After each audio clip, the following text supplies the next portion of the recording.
So by now, you've probably seen people getting 6 alpha Pokemon in the center of Area 20 using this overload glitch.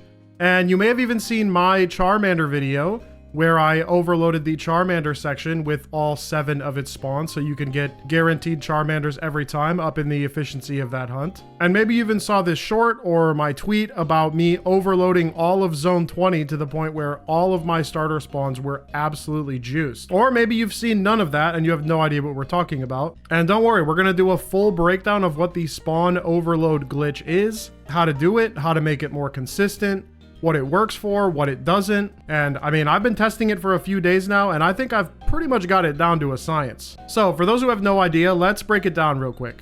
This glitch in Legend ZA is specifically useful for getting you more rare spawns at spawners that spawn 2 or more species. So any kind of single spawner like Absol or Fennekin, I have not been able to get those to work. Trust me, I tried.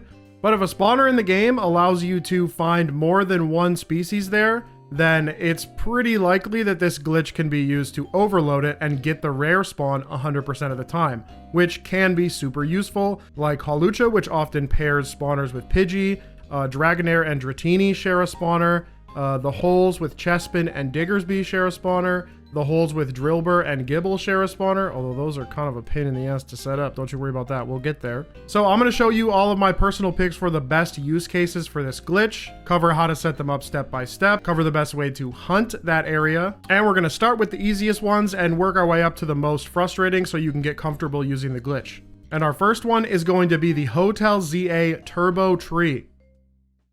So this right here is the turbo tree. It's right outside the door of Hotel Z. And as you can see here, my tree has 4 different spawns underneath it because I've already overloaded this tree. And this guy has a really great pool of spawns. I mean, Eevee's in there, Pikachu's in there, Esper is in there, the 3 elemental monkeys in it are in there. And this one seems to be close enough to the fly point that there's no issue with despawning via fly spam or using the door to the hotel as a way to reset it quickly. So you see now I've got 2 Esper, Fletchling, and a Patrat. So that's pretty cool. This is actually a great chance for me to reset it back down to 1 spawn because Esper and Patrat are skittish species, so I can scare them away. All right, we're back down to 1. And that was probably the most common comment I got on the last video too, is that like, what happens when I catch one or KO one? Do I have to reset up the glitch? Yeah, you do. That resets the overloaded spawner, but it's actually probably the easiest one to set up. Eevee is a perfect Pokemon to start with. So we're going to start with this Eevee and we're going to build it all the way up to 4. And it's actually surprisingly easy. The only thing that you need, because none of the Pokemon under here are super aggressive, is you need somebody with Taunt. So I'm going to send out my Pangoro here. I'm going to hover over this Eevee. And I'm going to hit Taunt. And then I'm going to put him away. And now we're going to let this Eevee come with us. Eevee does not like to follow. Alright. I've officially decided that Eevee is not the guy for following. I'm going to go into the hotel and get a different guy. Okay, this Pansage should be able to follow, so let's try this again. Pangoro. Taunt. Put my Pangoro away. Hopefully we get this guy following behind us. Come on, friend. Then we're going to carry him all the way out into the street. And then we're going to head down this way. And then as soon as he hits the point where he's gone too far and he tries to turn around, that's breaking his leash, we're going to save. And then see, he turns around and tries to head back home. But if we reset, once we load back in, his origin point should have updated and we'll be standing right in front of our Pansage. So now what I'm going to do is I'm just going to stand on top of Pansage and I'm going to place a pin down right where he is. And then I'm going to run. And what we're trying to do is put about 60 units of distance in between us and Pansage and about 100 some units distance away from the turbo tree itself. So the best way that I've found to do that is to run back this way.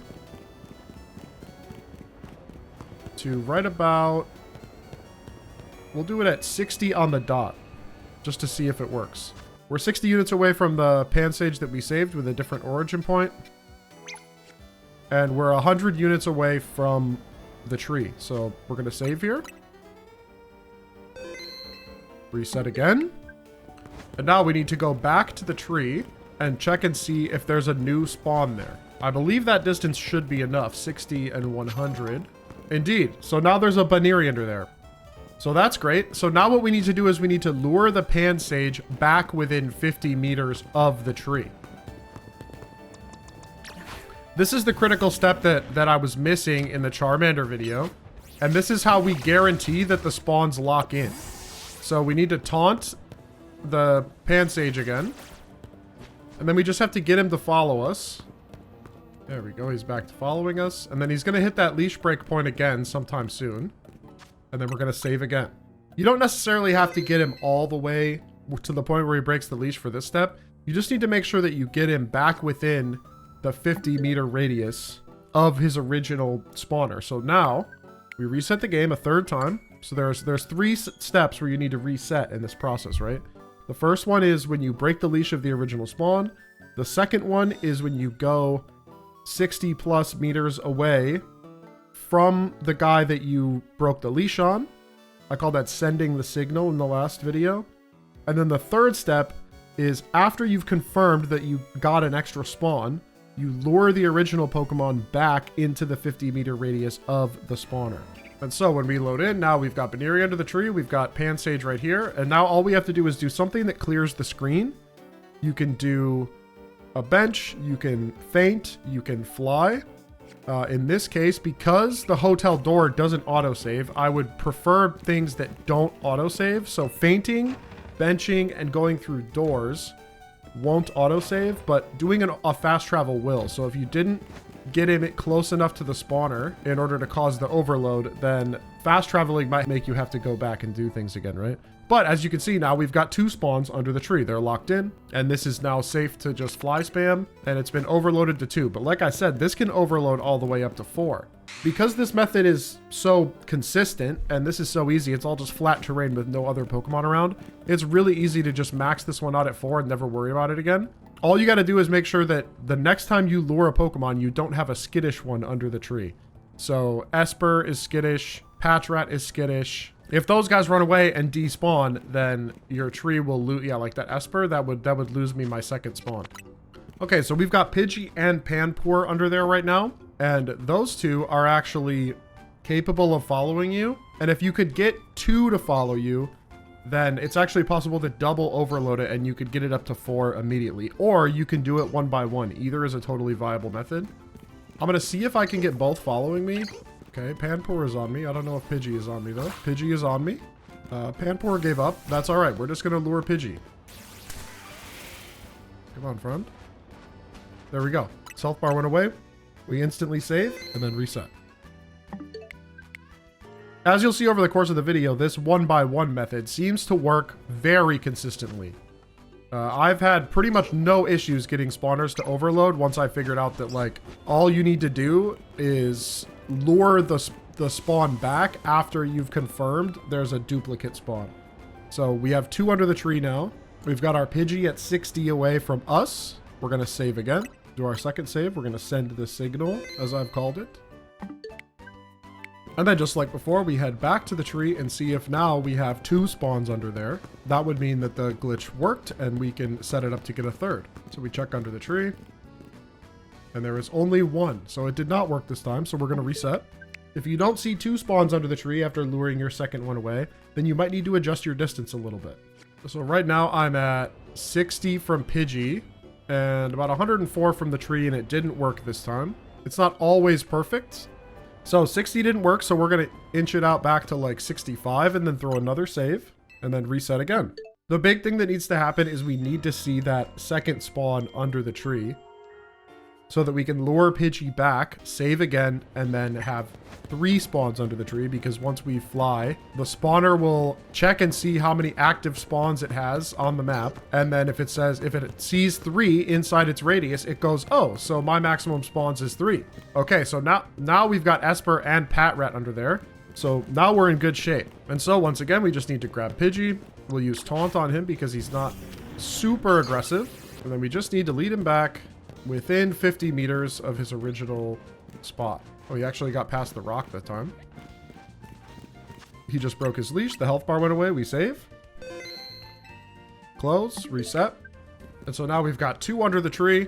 Pidgey close enough. And now we're just going to pop into the door of the hotel. Back outside. And we should have 3 under the tree again. Bingo. Yeah, now we've got Fletchling, Pikachu, and Baneri. So I think we could actually lure Pikachu and get it up to a 4th. Oh, we've also got Baneri following us. That's interesting. This would have been great last time. Okay, now Baneri's doing other stuff. Okay, Pikachu is very close to hitting his leash. Let's see. There's the spot. We saw his health bar disappear. We're right back at our pin. That's funny. We save. Reset. Get about 65 units away from Pikachu. We don't want to go past 70, right? Because that would despawn him. We save. Reset now with the signal sent to the spawner that it's okay to spawn another guy. So let's see if we have 3 under the tree now. Indeed we do. There's a Bunnelby, a Patrat, and a Panseer? Simiseer? Panseer. So step 3 complete. So now all we have to do is anger Pikachu once again, and then get him to follow us back to the tree. Okay. He broke his leash. We save one more time. Reset. So we've got 1 Pikachu, 3 under the tree, and this time I'm just going to fly. Go check the tree, and bang, we're back up to 4 spawns. So I was able to get this tree loaded up in all of 20 minutes, and that was with, you know, doing different takes, fishing for the perfect guys to lure, etc., etc. Those are the core principles, and then from here on out, things can get a little more different because not every area in the game is as easy as this, right? This is flat terrain with a single Pokemon. And you'll notice night fell over the city, and now I only have 1 spawn under there. What happened? Well, this tree actually has 2 spawners on it. 1 for nighttime and 1 for daytime. And if you overload it during daytime, it's only going to stay overloaded during daytime. To show this off, we're going to head into the hotel and I'm going to sleep today. When's the last time you've been back to your room in the game, huh? Oh, there's a Pokeball on my desk? I know what's in there, but I'm not going to spoil it for y'all. All right, so now we are back to daytime. The spawner should have reset back to its daytime spawns. And bingo, we've got 4 under the tree. So for a second there, I was worried because after the night rollover, I only had 1 spawn under the tree and I thought I broke it. But then I looked at the Serebii spawner list. And just to show it off, I'm over on Serebii's Interactive Map. And if you don't know, you can click this standard spawns button on the map and it'll show the origin locations of all the spawners. These are data mined locations. So these are like the actual centers of the spawners. And then you click the spawner. We can scroll down and see that there's a daytime pool and a nighttime pool for this one. So that means it's technically 2 separate spawners because there's 2 separate tables here.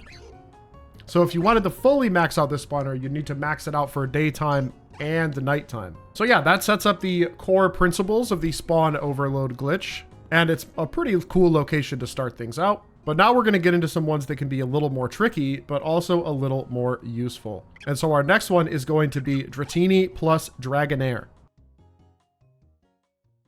So I'm actually going to show off 2 locations for Dratini and Dragonair because depending on whether or not you want to hunt them with benches or you want to hunt them with flyaways, you have to use 2 different spots. Hold on, I see a rainbow icon in my top right. Do I have rainbow weather? Dude, I've never gotten rainbow weather before. Hold on. Oh my god, I got rainbow weather. Yo, leave a comment if you've ever gotten rainbow weather. I think it's pretty rare. I don't know the rates on it, but... Anyway, let's go to Restaurant Lana and set up Dratini. So if I climb up my ladder here... You can see I've got a Dratini and a Dragonair up there. And one of them is an alpha, which is actually good because Dratini and Dragonair are both skittish species. So how do you lure them? The answer is you need to get an alpha. Now, thankfully, they have 20% alpha rates. So what I need to do is go despawn that Dragonair, so we'll get it back down to 1 spawn. And then I'll show you how to use the alpha Dratini to get it back up to 2. So we head over here. Scare away this Dragonair. He's gone. I'll do a quick save and reset so you can see that the spawner like actually fully unloaded. So we load in, we've got our 1 alpha Dratini here. I'm just going to pop into the restaurant and back out. And when you pop out of the restaurant, the Dratini on the roof hasn't spawned yet. You can't use the door of the restaurant to reset Dratini.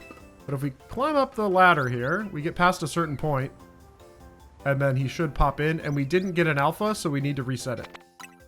We need to keep doing this. I usually just open my menu, fly to Restaurant Lana, hit the ladder, spin it around, climb up. Not an alpha, that's a regular one. Okay, I got a regular one again. I'm going to reset a little bit of a faster way. I'm going to head over to my run back spot here. This is where I've done a little bit of Dratini hunting. So if you run back to here, right about the river is when he despawns. And then he should respawn in right about there. We didn't get an alpha. Oh, there we go. We got an alpha this time. Okay, cool. I'm going to drop a save just because I've got the alpha on screen now. Not going to reset or anything. Just need to save. And then what we're going to do is climb up our ladder. Hop over to our alpha Dratini. And then go tick him off. Hey, buddy, follow me.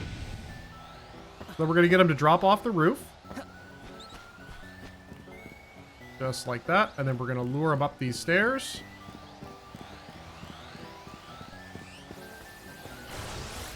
And right about past this light post, he usually hits his leash breaking point. We'll keep going. He likes to dip into that little stupid tree over there, but then he usually comes. He just hit his leash break. See how he did that little turn? That's how I know. So we save. And you know he hit the leash break because he tries to head back, but we're going to reset.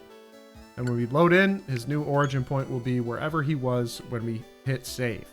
All right, we're loaded in, and we're going to do a quick little distance check just to verify. So I'm going to stand on Dratini, and then I'm going to put a pin where Dratini spawns, which is right on the middle of this roof right here. And we are 50 away, so I think that'll work. Now I'm going to reset. If it doesn't work, I might need to lure Dratini a little bit further back. I think he needs to be at least 50 units away from the spawner, but maybe it needs to be 51, right? It's like right on that border. The heights are a little different. So now I'm going to run up to Dratini.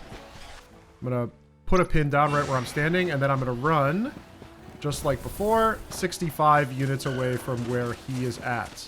And eventually he's just going to get tired and head back to that spot. Right about there. We'll go 66, and then hit a save. So we've just sent the signal back to the spawner. We reset. And now that we've loaded in, we just have to head back to the roof and see if we get a second Dratini on screen. And we did. I just saw him pop in. He's up there. So now we just have to aggro Alpha Dratini again. Lure him back a little bit closer to the restaurant. We'll lure him down these stairs. And then we just have to break his aggro. I'll just run away from him until it lets me save. There we go. We broke his aggro. After he paused to do flamethrower, we were able to get far enough away. We broke the aggro. Now we save and quit again.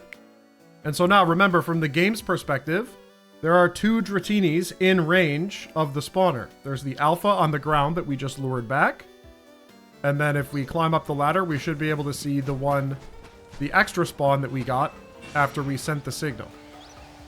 Indeed, there is one up there. So we're good. And now all we have to do is fly. Well, and the other Dratini is on me. I'll just go in the door and out the door. Like I said, doors are good for clears. Benches are good for clears. Flies are good for clears, but I don't like them as much because they make an autosave. So if you mess up, you know, then you might lose all your progress. But after we go through that door and head up the ladder, we get a Dragonair and a Dratini. And it'll be Dragonair and Dratini every time now. These are locked in. And this one is super easy to hunt, just like the way I've been doing it. Because the Dratini and the Dragonair aren't loaded in from the ground level, the fly doesn't seem to ever make them break their overload.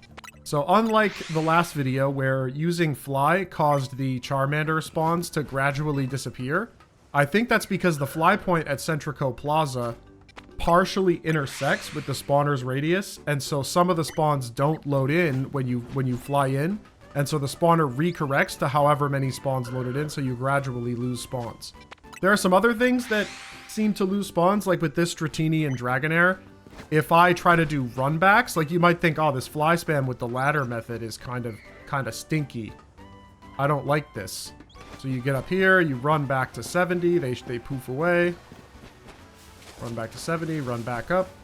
Eventually, I don't know what happens. There's some kind of like desync with the spawns. I can definitely get him to disappear if I do like 4 or 5 loops of this.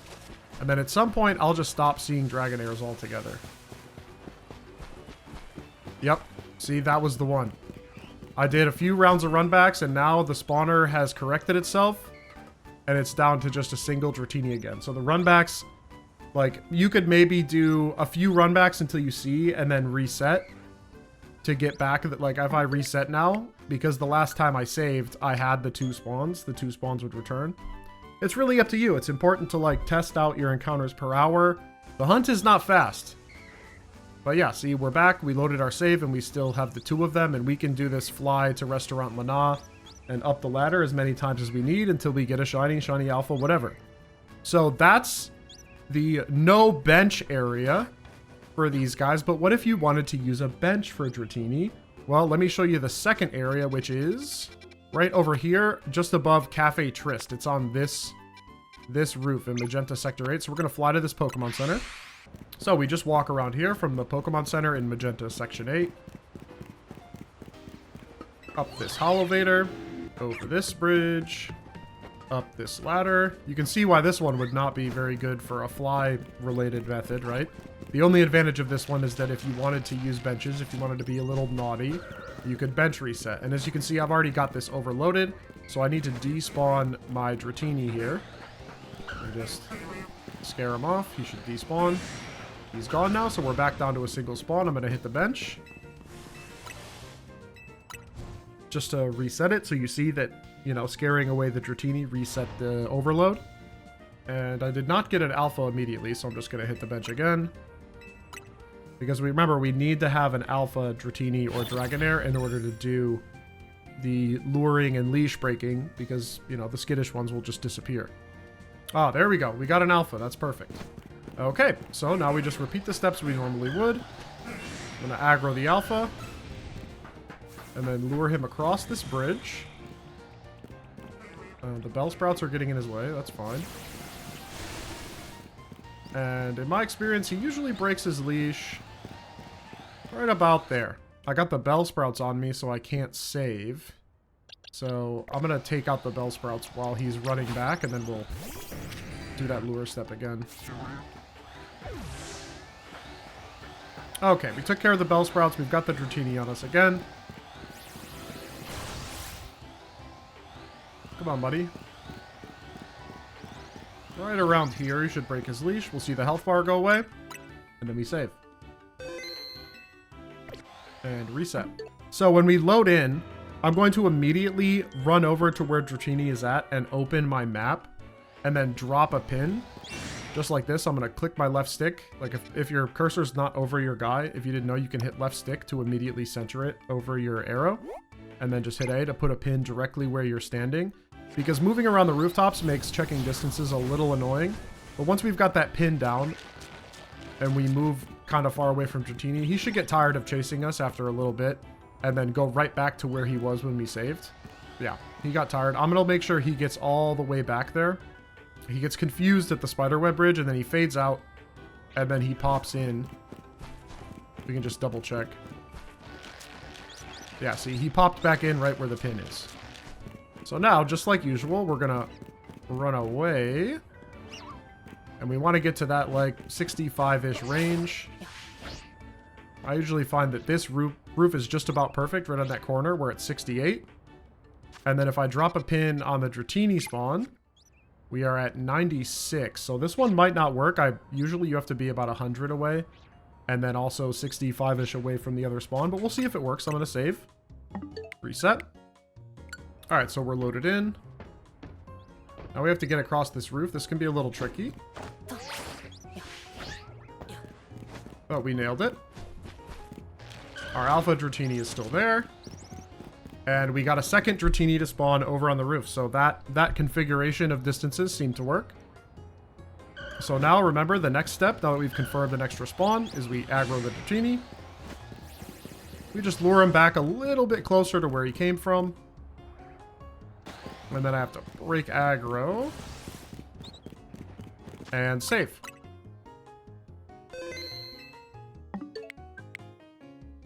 And now that we've saved, we have one Dratini at the spawner. We have our alpha Dratini that we lured back. We hit a bench real quick. And then when we get back from the bench, we should have a Dragonair and a Dratini overloaded in that spot, ready to bench reset. So you little AFK goblins can set your turbo controllers up, and you can get either Dratini or Dragonair in no time. So now that we've got a good understanding of the basic principles, and we've used it on a couple of easier targets, let's head back to Area 20 and put the things that we've learned to use, and try to overload the Charmander and Tepig area, the Squirtle and Totodile area, and the Chikorita and Bulbasaur area. Okay, so we're back at the fire area of Wild Zone 20, and as of right now, I am at 6 spawns. I've got Hippo, Lucario, Pig, Charmander, Hippo, Pig. So I'm at 6. How do I get to 7 using the methods that we have, using this 1x1 method that we've been using today? Well, I'm just going to aggro this hippo and have him come with me, because hippos are the easiest to lure. I say that as he immediately turns around. Aggro this hippo. Get him to start chasing me. And then rather than even worrying about the gate, I'm just going to bring him all the way over here along this wall until he breaks his leash point. Now, this Malamar might be a bit of a problem. I'm going to take out this Malamar. He's going to annoy me. There we go. And then the hippo, see his health bar went away. That was his leash point. We're going to save. And then I'm going to reset. And then once he pops back in, just like before, I'm going to stand right where hippo is. Left stick to get my cursor right over my thing. Place a pin. And then I'm going to head out the nearest door, which is right over here. Oh, I just noticed. That's a shiny fletchling over there. We'll leave him there. And the hippo's going to be annoying. He's going to be aggro, but he's going to go back to that pin once he, you know, realizes that we're not fighting him. Let's see, where's he at? Yeah, there he goes. So he's going to happily head back to that pin, and then we just have to put 65 in between us and that hippo. 64, that should be good. We'll save right there. Send the signal back to the spawner. Reset.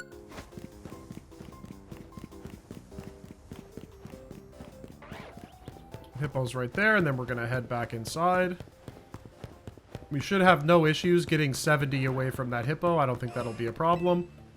And then when we poke back in, we should see 3 spawns. Yep, we've got Lucario, we've got Charmander, and we've got another hippo. So let's lure our hippo back. Let's go, buddy. And then now that he's back in the general radius of the spawner should be like, okay, that's chill. He broke aggro. I'm going to pop out of this door and save real quick. And then reset. And now when we load in, we see we have 3 spawns in this area. Unless, did we lose Lucario? No, he's back there. We have Lucario, we have Hippo, we have Charmander, and we have other Hippo. So I'm just going to fly to Area 20, because flying to Area 20, the place that it drops you over here, is far enough away that when you land in, none of the spawners for the fire area are within the radius. So it doesn't seem to cause the spawners to bleed if you fly to Area 20. And now when we walk in, we should see all 7 spawns are now totally locked in. We got Hippo, we got Pig, we got Charmander, we got Lucario, then we got Charmander, Hippo, Lucario. So that's all good. And then if we can get far enough to break aggro to fly again, we should be able to walk through and still see all 7 spawns. So we have 1 Hippo, 1 Pig, 1 Lucario. Oh, Charmander's not there. So this is a bit of a weird one where I don't fully understand why that spawn acts that way, but I'm going to reset to the autosave made by the fast travel. Load back in, and I think we should still actually have 7. But what I'm going to do is I'm going to cross this bridge a little more slowly. This part really confuses me, but now when I cross the bridge... Yeah, look at that. Now I have all 4. I have Charmander, I have Hippo, I have Lucario, I have Tepig, and then I still have Hippo, Tepig, Lucario. So, for whatever reason, sometimes if you cross that bridge too fast, the 4th spawn doesn't come in. But then I should be able to fly again. I will walk a little slowly across this bridge point just to make sure that all 4 pop in, and we can go back to running. 1, 2, 3, 4. 1, 2, 3. So that's working just fine. So that's an alternative to the soft reset method. You will have to manage it sometimes. Like if you see that it goes down to 6, you just reboot to your last autosave and then do the slow bridge crossing. But that should make it a little more consistent in terms of being able to keep all 7 spawns, and a little faster in terms of hunting because you don't have to reboot your game. So that's the fire area. So what about the other areas? Well, for starters, let's pull up the Serebii map and get an idea of the difference between spawners and spawn points. So we already know that the fire area has 7 spawn points, but only 2 spawners, right? This one, which is the one that spawns 4 by this door right here. And then this one, which only spawns 3 by this door over here. So there's one spawner in the water area, if I click it here, that's only Malamar and Dragalge, so we don't really care about this one. There's another spawner here that has Squirtle, Totodile, Dragalge, and Malamar, and that handles like the Squirtle and the Totodile that you sometimes see in the water or under the tree. And then you have this one that can spawn actually Squirtle, Totodile, Dragalge, Malamar, Roserade, and Gardevoir. And this is the one that's directly in front of this bench, in front of this door. It only has 4 drop points, but it has 6 spawns. So you can max this one out to 4. You can max the docks one out to 4. And you can use the exact same methods, just the 1x1 spawn increasing method that we've been doing for the entire video, just like I did for the fire area, for all of these. And I'll show you a couple examples, but I don't think I need to get every single one maxed out to the maximum it can possibly be. I'm just going to show you the good ones. So here we are in the water area. And right here in front of this bench, the one I was talking about, already is overloaded to 2. I've got a Malamar and a Squirtle here. So let's see if I can get both of this, like the Squirtle and the Malamar, to follow me and try and get a double overload to immediately max it to 4. All right, so I've got Squirtle on me.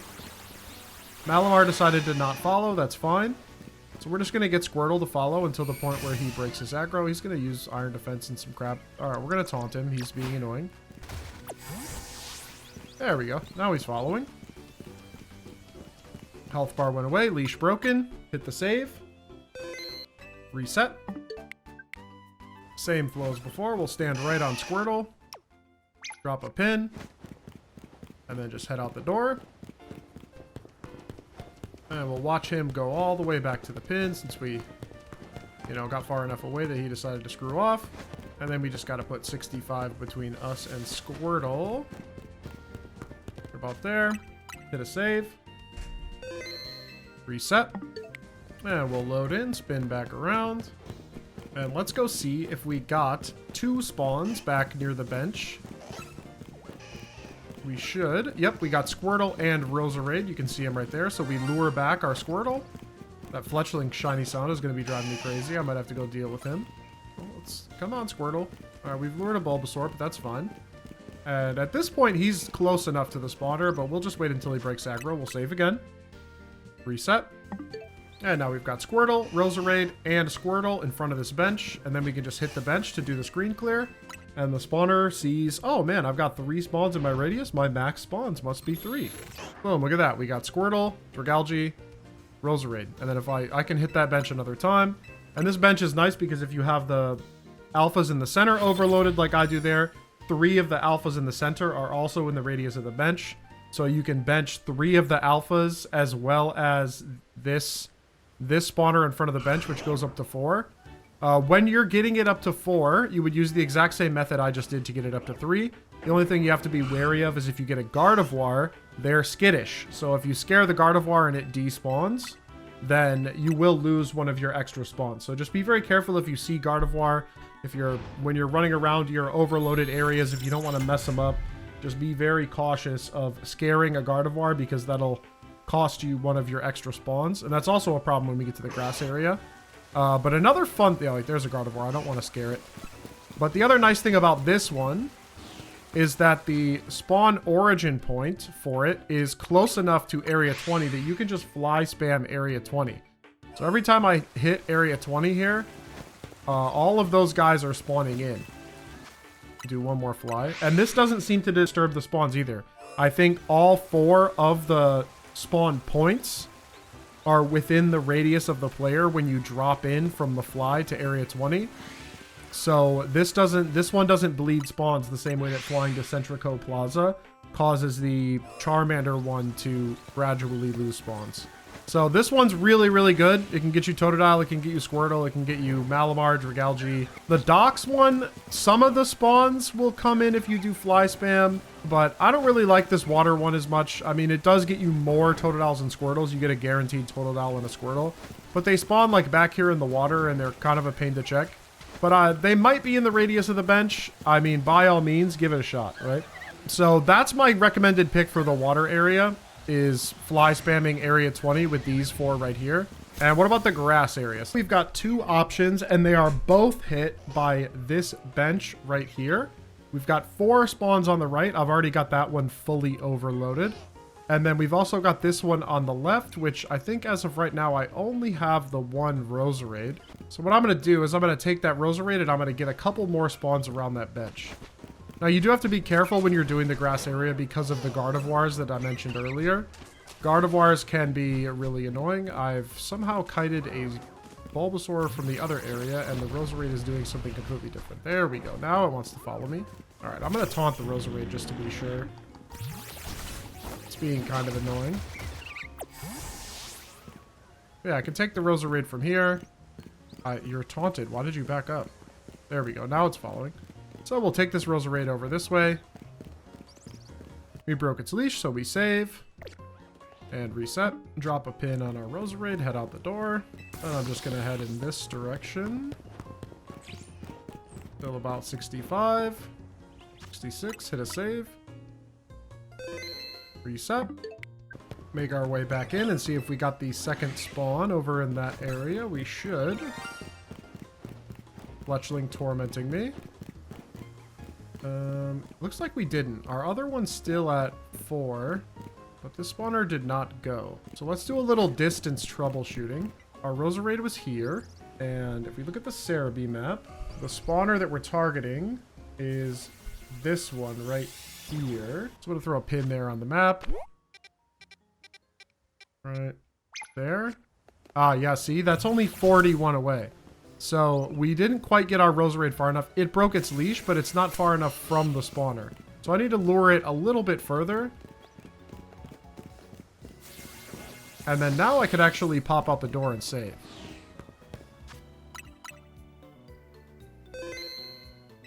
So that Roserade's locked in that spot. I'll reset. But now if I stand on Roserade, I am more than 50 away from the origin point of that spawner, according to the Serebii map, which to my experience has been the best way to troubleshoot when you don't get an extra spawn. Let me put a pin on Roserade so I can get my second distance right.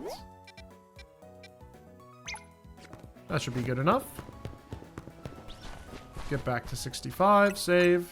Should be very familiar with the process now if you've made it this far into the video. It's definitely nice how consistent it is and how, like, I can actually say that it works confidently, getting it all the way up to the maximum spawns, unlike the last video where it was very, well, you know, I think this will get me up to 7. You know, I mean, that was literally day 1 of me experimenting with the glitch. So, on very little sleep. So, sorry if that one was a little disorganized. And yeah, now we have the second Roserade over there. So that's been overloaded to 2. All we got to do is grab our first one. Hopefully get it to follow us without having to use taunt, just to save some time. Looks like he's being good. And he's close enough now that I can just run far enough away to break aggro, hit another save.